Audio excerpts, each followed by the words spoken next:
They called us soft.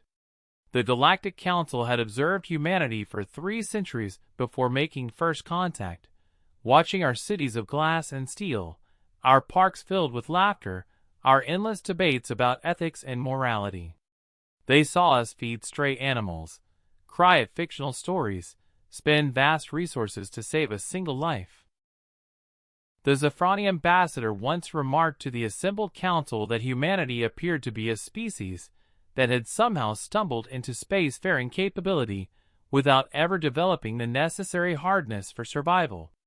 We were welcomed into the galactic community not as equals, but as curiosities. Adorable, even. The other species exchanged knowing glances when we proposed treaties limiting warfare, when we insisted on prisoner rights, when we wept openly at our own war memorials. They had seen countless species rise and fall across the stars, and they recognized in us something they thought they understood, a prey species that had gotten lucky, that had evolved intelligence before a predator could wipe them out, that now carried their soft-heartedness into a cosmos far crueler than they could imagine. But the Zafrani, the Korthax, the ancient Veiled Collective, they had never looked closely enough. They had never asked themselves the right questions. Why did this soft species have so many words for war? Why did their entertainment overflow with conflict, their history drenched in blood, their literature haunted by violence? Why did they study warfare the way other species studied art? The Galactic Council saw our tears and mistook them for weakness. They saw our mercy and assumed it was all we had. They counted our peace and never wondered what it cost us to maintain it.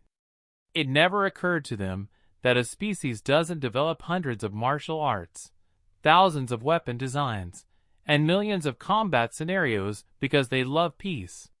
You don't create the Geneva Conventions because you're incapable of atrocity. You create them because you know exactly what you're capable of, and it terrifies you. The Council learned the truth when the Devourers came. They emerged from dark space like a cosmic plague, a hive intelligence that had consumed 17 galaxies before turning their compound eyes toward ours. They did not negotiate. They did not communicate. They simply consumed world after world, breaking down matter itself to fuel their endless expansion. The great civilizations of the Council mobilized their fleets, ships designed for territorial disputes and resource conflicts, crewed by species who had known war, certainly, but war as a political tool, a calculated risk, a temporary disruption of the natural order. The Zafrani Armada, pride of a species 10,000 years old, lasted 16 hours against the Devourer vanguard. The Korthax swarm, millions of fighter craft guided by the galaxy's most sophisticated battle algorithms, was torn apart in 11. World after world fell, and each defeat brought the same horrified realization. The Devourers were not just winning, they were barely slowing down. Species that had ruled the stars for millennia discovered they had been playing at war, while something else had perfected it. The Council came to Earth not with demands, but with pleas. Their fleets were shattered. Their worlds were falling. They needed soldiers, bodies to throw into the grinder to buy time for evacuation, for retreat, for some miracle they could not name. The human delegates listened in silence as the Council explained that humanity's industrial capacity, our rapid reproduction, our adaptable biology made us ideal for conscription into the remaining defense forces. They were asking us to die so that, more valuable, species might survive. The chamber fell silent when the human ambassador stood. Her voice was steady, but something in her eyes made the assembled aliens uncomfortable, a strange intensity they had never noticed before. She asked them a single question: did they want soldiers, or did they want warriors? The distinction confused them. She explained. Soldiers, she said, follow orders and hold lines. Warriors end threats. The Council, desperate and uncomprehending, said they would take whatever humanity could offer. That was when she smiled, and later, the few survivors of that meeting would describe that expression as the moment they first felt true fear in the presence of a human. What the Council did not understand was that humanity had been at war with itself for its entire existence. We had climbed from the caves by outsmarting predators that were stronger, faster, better armed by nature. We had inherited a world where everything wanted to kill us, and we had systematically conquered it all. Then, finding no worthy opponents, we had turned on each other with a creativity and viciousness that would have impressed the devourers themselves. Human history was not a story of peace interrupted by war. It was a story of war interrupted by exhausted pauses, brief moments where we caught our breath before inventing new ways to kill each other. We had split atoms not primarily for energy, but to create weapons that could end worlds. We had reached for the stars while simultaneously perfecting the art of ending life. Every human was descended from the survivors of 10,000 wars, carrying genes selected not for gentleness, but for lethality. Our capacity for mercy, for compassion, for love, these were not our natural state. They were victories we won against our own nature, every single day. And now the Council was asking us to stop fighting that war against ourselves, and redirect that terrible capability outward. The first fleet launched from Earth 3 weeks after the Council's plea.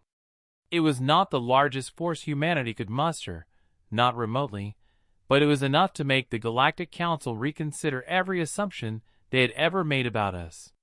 These were not the humans they knew, the diplomats and scientists and artists who had represented us in the galactic community. These were humans who had volunteered when they heard the word war, whose eyes held a light that the other species found deeply unsettling. They carried weapons that made the Council's military advisors uncomfortable, devices that seemed designed not to defeat an enemy but to make them suffer, to break them psychologically as well as physically. Human battle armor bore no insignia of rank or unit, but was instead decorated with symbols the xenopsychologists could not quite interpret. Skulls, predators, abstract designs that seemed to promise violence. When asked why their military equipment looked designed to intimidate, the human commander seemed genuinely confused by the question. One responded simply, "Psychological warfare is still warfare." The human fleet arrived at the Calden system, where 3 Council worlds were making their final stand against a Devourer swarm fleet. The defenders had been holding for 6 days, trading ships for time, knowing they could not win, but hoping to delay the inevitable long enough for the civilian evacuation to complete. They had lost 60% of their forces, and expected to be overrun within hours. When the human vessels emerged from faster-than-light travel, the Council commanders felt a moment of hope, then confusion, then something approaching horror as they realized what they were seeing. Human ships were not built like Council vessels, which were designed with crew comfort and long-term deployment in mind, treating warships as mobile bases that occasionally engaged in combat. Human warships were weapons that happened to have crew compartments attached. Every system, every design choice, every technical specification was optimized for a single purpose: killing the enemy more efficiently than they could kill you. The battle began before the Council defenders fully understood what was happening. Human ships did not form defensive lines or attempt to establish firing solutions from safe distances. They accelerated directly toward the Devourer swarm at velocities that should have torn them apart. Their engines pushed far beyond safety specifications, because human engineers apparently designed their equipment with the assumption that dying gloriously was preferable to failing cautiously. The Devourers, for the first time since entering the galaxy, encountered something that confused their hive intelligence. These new vessels were not behaving like prey, were not attempting to survive, were not following any logical tactical doctrine. They were attacking with what could only be described as suicidal aggression, and yet they were not dying. Human point defense systems fired with inhuman precision, because they were literally inhuman, computer-guided weapons that calculated firing solutions faster than organic thought, designed by a species that had long ago accepted that machines were better at killing than biology could ever be. Human shields did not distribute damage evenly like Council technology. They focused it, redirecting energy into capacitors that fed back into their weapon systems, turning defense into offense in a closed loop of violence. Then came the revelation that made the Council truly understand what they had unleashed. A human destroyer, engines failing and hull breached in a dozen places, did not retreat or attempt repairs. Instead, it accelerated further, using its remaining power to drive itself into the heart of the Devourer formation. The Council commanders watched in shock, expecting to see the ship torn apart. What they witnessed instead was a human innovation that no other species had ever been desperate or vicious enough to develop, weaponized faster than light travel. The destroyer engaged its FTL drive at point-blank range, tearing a hole in space-time that swallowed itself and 200 Devourer vessels in a catastrophic dimensional collapse. It was a war crime by every standard of galactic law, the kind of weapon that was banned before humanity had even left their solar system, because every species that had discovered it had mutually agreed that some lines should never be crossed. Except humanity had never agreed to those treaties, had never promised not to weaponize the fundamental forces of reality itself. And now the Council was learning that human restraint had never been about inability. The battle lasted 9 hours. When it ended, the Devourer swarm fleet was gone, not routed but annihilated, reduced to debris and radiation. The human fleet had lost 30% of its vessels, casualties that would have broken the will of any Council race. The surviving human ships immediately began recovery operations, their commanders reporting readiness for the next engagement with a matter-of-fact tone that chilled the Council observers. In the aftermath, as damaged human vessels limped to repair stations and crews rotated through mandatory rest cycles, the Council military attaches tried to understand what they had witnessed. They interviewed human officers, asking how they had achieved such a devastating victory. The answers were worse than the questions. Human tactical doctrine did not recognize the concept of acceptable losses. It recognized only mission success or mission failure. Human warriors did not consider death in battle to be a tragedy, but an occupational hazard, something to be avoided when possible but accepted when necessary. One human captain, when asked how she could order her crew into situations where survival was unlikely, had responded with genuine incomprehension. They volunteered for this. We all did. Did you think we joined the military to be safe? The defense of the Calden system changed everything. Word spread through the galactic community not through official channels, but through something more primal. The whispered conversations of survivors, the shell-shock reports of Council officers who had witnessed human warfare firsthand, the slowly dawning realization that humanity had been tolerating peace, not embracing it. The Zafrani Minister of War, whose species had dominated galactic military theory for 3 millennia, watched the battle recording 17 times before submitting his resignation. His final report to the Zafrani High Council contained a single sentence that would be repeated across 1,000 worlds. We have been playing at war while the humans were born to it. Other species began to understand uncomfortable truths about their soft neighbors. Humans had not developed interstellar travel through centuries of patient research and careful advancement like the other species. They had gone from primitive atmospheric flight to faster-than-light travel in less than 2 centuries, driven by a competition between rival nations that had nearly annihilated their homeworld multiple times. Their space program had literally grown from weapons technology, rockets designed to deliver nuclear warheads across continents repurposed to carry fragile primates into the void. They had reached the stars not despite their warlike nature, but because of it. the Galactic Council convened an emergency session to discuss the human situation. The assembled representatives were forced to confront questions they had never seriously considered. Why did humanity have so many languages when most species developed one or two? Because human tribes had been so isolated from each other, so frequently at war, that they had evolved separately, developing unique cultures and tongues before technology finally connected them. Why did human literature contain so many stories of apocalypse and survival? Because they had nearly destroyed themselves dozens of times, and were intimately familiar with the concept of extinction-level threats. Why did they cry at their war memorials? Not because they were weak, but because they understood loss in a way that species with lower historical casualties never could.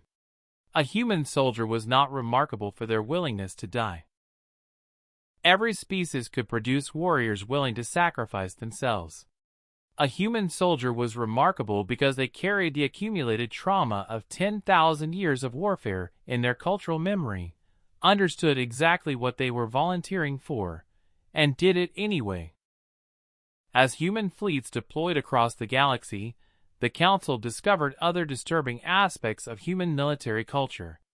Humans did not fight for territory or resources, or even survival in the simple sense other species understood. They fought for ideas, for concepts, for abstract principles that seemed to matter more to them than their own lives. A human battalion defending a worthless asteroid simply because they had been ordered to hold it would die to the last soldier rather than retreat, not because retreat was impossible but because they had decided that their word, their commitment, their honor demanded they stay. This made them simultaneously the most loyal allies and the most terrifying enemies.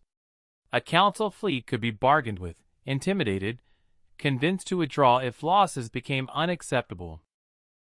Human forces could not be negotiated with in any meaningful sense. Once committed to a battle, they finished it, regardless of cost. The Devourers, whose hive intelligence had conquered galaxies by calculating the breaking point of every species they encountered, discovered that humans did not have a breaking point. They had a falling point, where they simply died still fighting, but they did not break. The true horror for the Council came when human reinforcements began arriving from Earth. The first fleet had been volunteers, career military personnel, who had trained for combat. The second wave was different. These were civilians who had enlisted when the war began, ordinary humans who had abandoned their peaceful lives to take up arms against the Devourers. The Council expected these inexperienced warriors to be less effective, to require extensive training, to struggle with the psychological toll of combat. Instead, they watched as humans who had been teachers, engineers, artists, and parents 6 months earlier stepped onto battlefields and fought with the same terrifying intensity as career soldiers. Human military trainers explained that every human civilization taught its children strategy games that were simplified versions of warfare, told them stories of heroes and battles, exposed them to violence through controlled media so they would not be psychologically shattered when they encountered it in reality. What the Council had interpreted as humanity's strange obsession with violent entertainment was actually a form of cultural preparation, maintaining combat readiness in a population that might need to go to war at any moment. The xenopsychologists who studied human behavior during this period made a discovery that would revolutionize galactic understanding of intelligent life. Humans were not a warrior species in the sense that the Korthax were, bred and designed for combat through millions of years of evolution on a high-gravity death world. Humans were something more unusual and more dangerous. They were a cooperative species that had learned to temporarily suppress their social instincts to become perfect killers. A human could spend the morning sharing meals with their comrades, laughing and forming deep emotional bonds, then spend the afternoon efficiently slaughtering enemies without hesitation, then return to their comrades and resume those emotional connections as if nothing had happened. They could compartmentalize violence in a way that other species found psychologically impossible. It was not that they did not feel the weight of killing. Their literature and art made clear they felt it deeply. But they could feel it and do it anyway, could carry that trauma and keep fighting, could break themselves psychologically in service of their cause, and consider it a worthy trade. 6 months into the war, the Devourers changed their strategy. Their hive intelligence, which had consumed 17 galaxies by identifying and exploiting the weaknesses of every species it encountered, turned its full analytical capability toward understanding humanity. What it discovered should have given it an advantage. Humans were not physically superior. Dozens of species were stronger, faster, more resilient. Human technology was not more advanced. They had entered the galactic stage centuries behind most council races. Human numbers were not overwhelming. Their population was moderate compared to the great civilizations of the galaxy. Every quantifiable metric suggested that humanity should be just another obstacle to be consumed and processed. But the Devourer intelligence made a critical error. It analyzed human warfare and concluded that their strength lay in their willingness to sacrifice themselves, their acceptance of casualties, their refusal to acknowledge defeat.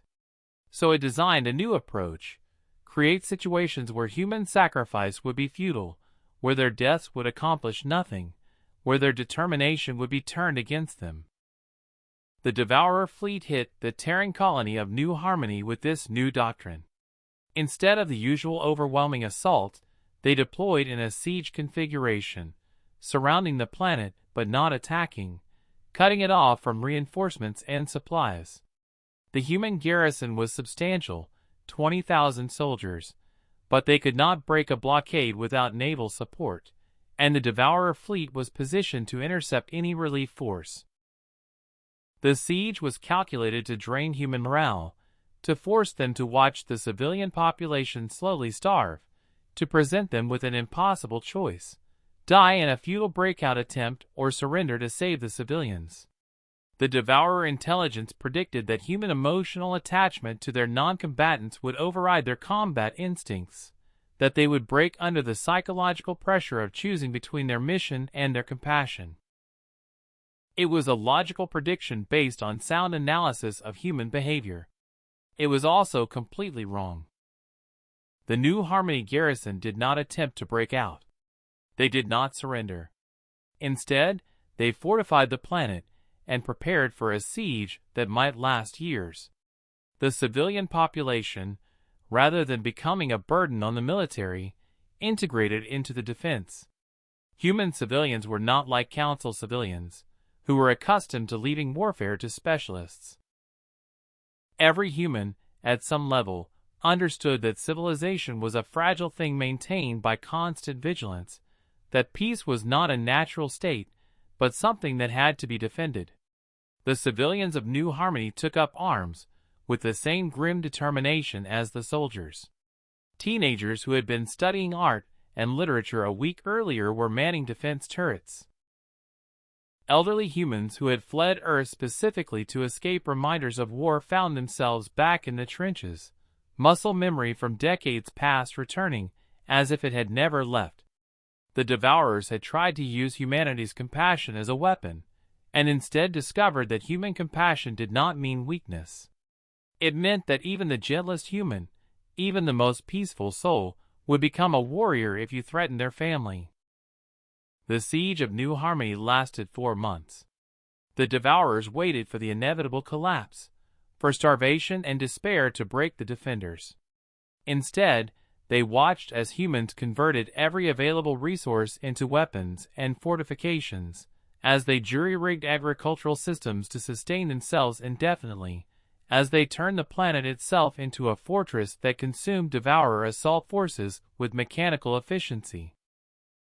Human engineers designed traps and defenses with a creativity that suggested they had been thinking about such scenarios their entire lives, which many of them had. Human entertainment was filled with stories of underdog defenders holding impossible positions, cultural myths that shaped their expectations and responses. When a relief fleet finally broke through the blockade, they found the garrison not desperate and grateful, but disappointed that the fight was ending. The Devourer fleet, which had expected to starve out a weakened enemy, had instead been slowly bled by a defender that refused to weaken, that somehow grew more dangerous the longer the siege continued. The aftermath of New Harmony forced the Council to recognize a truth more disturbing than human combat effectiveness. Humans were not just good at war. They enjoyed it on some fundamental level that they could barely acknowledge to themselves. Not the dying, not the suffering, but the challenge, the test, the opportunity to prove themselves against impossible odds. Every human civilization told stories of heroes who stood against overwhelming darkness, who sacrificed everything for victory, who refused to bow even when defeat was certain. These were not cautionary tales warning against the costs of violence. They were aspirational narratives, ideals that humans strived to emulate. The Council had thought they were asking humanity to fight on their behalf. They were slowly realizing that humanity had been waiting for someone to give them permission to unleash what they had been holding back. The tears at human war memorials were not just grief. They were also envy, the sorrow of those who survived wishing they could have been worthy of standing beside the fallen. The war turned in the 8th month, when humanity deployed the Reckoning Fleet. It was not called that officially. The human military designation was 3rd Expeditionary Force. But the Council species, who witnessed its departure from Earth orbit, began calling it the Reckoning, and the name spread through the galaxy with the speed of terrified rumor. This was not a defensive force or a relief fleet. It was an armada designed for one purpose: to take the war to the Devourers, to stop reacting and start hunting. The fleet consisted of 500 vessels, but that number was misleading. Human shipwrights had spent 8 months studying Devourer technology, analyzing their tactics, understanding their capabilities. What they built in response made the first fleet look like a practice exercise. These were ships that incorporated lessons learned in blood, that embodied every vicious innovation human military engineers could devise when freed from the peacetime restrictions they had endured for centuries. The Reckoning Fleet did not wait for the Devourers to attack Council worlds. They followed the Hive fleet back to its staging areas, tracked them to the systems where they harvested matter and processed biomass. Then they introduced the Devourers to a concept that no species in 17 consumed galaxies had ever shown them: total war. Human vessels did not simply destroy Devourer ships. They destroyed Devourer infrastructure, harvesting operations, processing facilities. They mined the resource-rich asteroid fields the Devourers needed. They contaminated the nebulae where the Hive fleet gathered materials. They burned breeding grounds and demolished every structure that could support the Devourer expansion. When Council observers protested that these tactics were unnecessarily destructive, that they violated principles of proportional response, human commanders responded with a patience that somehow felt more threatening than anger. They explained that humanity had learned, through bitter experience across their own history, that you do not defeat an existential threat by fighting it to a stalemate. You defeat it by removing its capability to threaten you ever again. The Devourer Hive intelligence, for the first time in its existence spanning millions of years, experienced something it could not categorize. Fear was not part of its makeup. It was a distributed consciousness that did not comprehend individual mortality. But as human fleets systematically dismantled the infrastructure it had spent centuries building, as they hunted its vessels through deep space with relentless precision, it began to understand that it had made a catastrophic error. It had attacked a species that appeared soft because they had nothing to fight, but who had spent their entire existence preparing for war against themselves. Every human innovation in medicine existed because they had gotten so efficient at harming each other that they needed equally efficient methods of healing. Every advance in their materials science came from trying to build better armor against their own weapons. Their entire civilization was the product of an arms race against themselves, and now they had an enemy that was not protected by human ethics, not restrained by human compassion, not granted the mercy that humans showed to their own kind. The end came in the 14th month of the war. The reckoning fleet tracked the Devourer Hive intelligence to its central processing node, a massive organic structure hidden in a rogue planet drifting between stars. This was the core of their network, the original intelligence that had spawned the swarms that consumed galaxies. It was protected by every Devourer vessel that remained, a defensive concentration that should have been impregnable. The human fleet attacked anyway. The battle was the most brutal of the war, a grinding meat grinder of a fight where both sides threw everything they had into a struggle for survival. Human ships died in dozens, their crews fighting to the last breath, and the Devourers learned too late that humans had one final innovation to share. They had weaponized their own mortality. Ships that were too damaged to fight did not retreat. They programmed their remaining systems to seek the highest value target and self-destructed, turning every defeat into a final act of defiance.